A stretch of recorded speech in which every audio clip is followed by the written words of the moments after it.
चलो, चैप्टर का नाम है कॉस्ट। कॉस्ट का मतलब क्या होता है? लागत। किसी भी चीज में तुम्हें किसी भी चीज को बनाने में जो लागत लग रही है उसे क्या कहते हैं हम?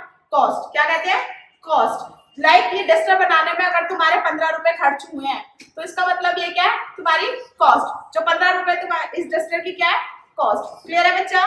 दो टाइप्स की कॉस्ट होती है, एक होती है एक्सप्लिसिटी कॉस्ट, एक होती है इम्प्लिसिटी कॉस्ट। इम्प्लिसिटी कॉस्ट वो होती है जिसमें हम अपने पर्सनल यूज के लिए सामान का कॉस्ट का यूज करते हैं। लाइक हमने ये बुक खरीदी है, अपने पर्सनल पढ़ने के लिए खरीदी है, ठीक है, और हम इसे यूज कर रहे हैं, तो ये कौन सी कॉस्ट हुई? इम्प्लिसिटी कॉस्ट। एक होती है एक्सप्लिसिटी कॉस्ट। एक्सप्लिसिटी कॉस्ट का मतलब ये होता है यही बुक हम किस लिए यूज कर रहे हैं? बेचने के लिए यूज कर रहे हैं। क्लियर है बच्चा? ठीक है, अब आते हैं short run cost rate. Short run cost भी टू टाइप्स की होती है, एक होती है फिक्स्ड कॉस्ट, एक होती है वेरिएबल कॉस्ट। फिक्स्ड कॉस्ट कौन सी कहलाती है? जो कि फिक्स्ड होती है, जो कि चेंज नहीं होती है, ठीक है। फिक्स्ड का मतलब क्या होता है? लाइक अगर एग्जांपल दूं तो तुम्हें रूम का किराया, ठीक है, रेंट, तुम्हें किसी भी चीज का रेंट देना है, उसमें तुम रहो चाहे ना रहो, तुम्हें क्या देना पड़ेगा? रेंट देना ही पड़ेगा, ठीक है। क्लियर है? एक दूसरी होती है वेरिएबल कॉस्ट। वेरिएबल कॉस्ट क्या होती है? वो टाइम के हिसाब से, टाइम के अकॉर्डिंग क्या होती रहती है? चेंज होती रहती है। लाइक तुम बिजली का बिल वो यूनिट के हिसाब से आती है, तुम जितनी भी यूज करोगे, ठीक है, उतना ही बिल आएगा, तो ये क्या है? Variable cost.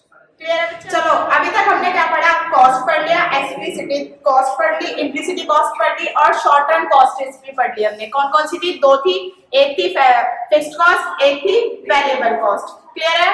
अब हम आते हैं टोटल कॉस्ट पे। टोटल कॉस्ट का मतलब क्या होता है कि हमारी फैक्ट्री में, हमारे फर्म में कितना टोटल खर्चा हुआ है प्रोडक्शन को क्या करने में? बनाने में। क्लियर है?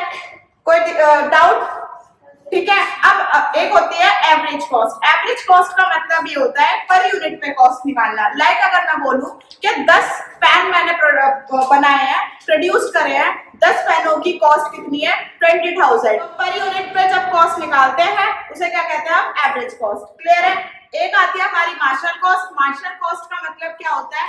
जब किसी चीज की कीमत हमने मान ली कि 50 रुपए लगने वाली है, लेकिन उसको बनाते बनाते उसमें कितना पैसा लग गया? 150 रुपए। वो कितने की हो गई चीज? 150 रुपए की, ठीक है। उस कॉस्ट को क्या कहते हैं? Marginal cost. लाइक एडिशनल लग गया उसमें, ठीक है। जब किसी चीज में एडिशनल कॉस्ट लग गई, एडिशनल जो आपने जो मान के चले थे उससे ज्यादा कॉस्ट लग गई, उसे क्या कहते हैं? Marginal cost. क्लियर है बच्चा? कोई डाउट?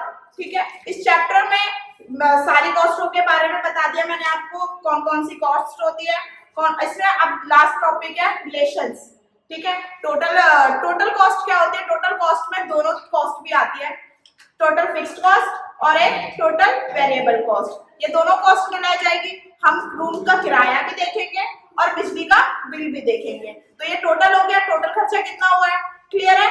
कोई डाउट? रिलेशंस। अब किसी चीज में, जैसे अगर मैं बोलूं कि टीयू और एमयू में अंतर बताया, एमयू में नहीं, टीयू एमयू का पहुंच गया, टीसी और एमसी बताना था,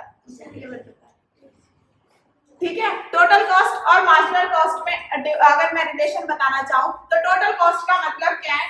टोटल कॉस्ट जो पूरी टोटल हो रही है, और मार्जिनल मतलब पूरा जो टोटल हमारे पास पैसा लग रहा है, एडिशनल पैसा लग रहा है, ठीक है। तो सबसे पहले तुम रिलेशन में क्या बताना चाहोगे? पहले दोनों की डेफिनेशन बताओगे, ठीक है। ये दोनों का डेफिनेशन, टोटल कॉस्ट क्या होती है, मार्जिनल कॉस्ट क्या होती है, ठीक है। फिर क्या बताओगे? टोटल कॉस्ट किसके बिना अधूरी है? टोटल कॉस्ट किसके बिना अधूरी है? टोटल फिक्स्ड कॉस्ट और टोटल वेरिएबल कॉस्ट, ठीक है।